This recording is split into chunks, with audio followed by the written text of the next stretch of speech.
Littéralement l'entreprise la plus rentable de l'histoire et tu n'en as sûrement jamais entendu parler, d'ailleurs elle n'est même pas cotée en bourse. Avant tout, cette vidéo m'a pris beaucoup de temps à réaliser, donc n'hésite pas à t'abonner. D'ailleurs on est à 78% des 1000 abonnés, il y aura une petite surprise pour ceux qui auront liké cette vidéo une fois ce cap atteint. Quand je dis l'entreprise la plus rentable de l'histoire, c'est littéralement.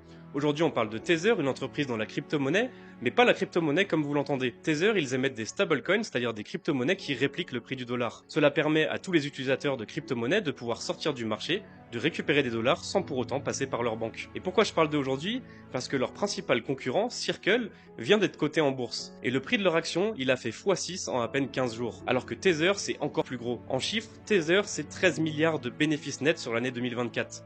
Ça ne vous fait pas peur? Eh bien sachez qu'ils sont à peine 100 employés. À titre de comparaison, BlackRock sur la même année, c'est 6,3 milliards de bénéfices nets pour 21 000 employés. Tout ça fait que chez Tether, pour un employé, on a 130 millions de bénéfices nets.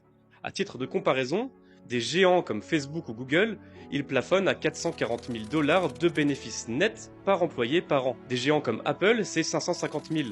Et même BlackRock, c'est 300 000. Et comment ils font tout ça? Eh bien c'est simple, à chaque fois qu'un utilisateur de crypto-monnaie transfère ou utilise de l'USDT, le stablecoin de Tether, il paye des frais, les frais sont récupérés par Tether, et Tether les investit massivement en achetant des bons du trésor américain, ou bien d'autres actifs comme de l'or ou du bitcoin. En fait, Tether, le jour où ils seront cotés, ça sera peut-être l'opportunité du siècle. En plus de cela permettrait d'exposer son portefeuille au marché des crypto-monnaies sans pour autant s'exposer à la volatilité de celui-ci. Ben oui, parce qu'ici on ne mise pas sur Bitcoin, ni sur Ethereum, mais on mise sur la machine à billets qui fait tourner toute la crypto-monnaie.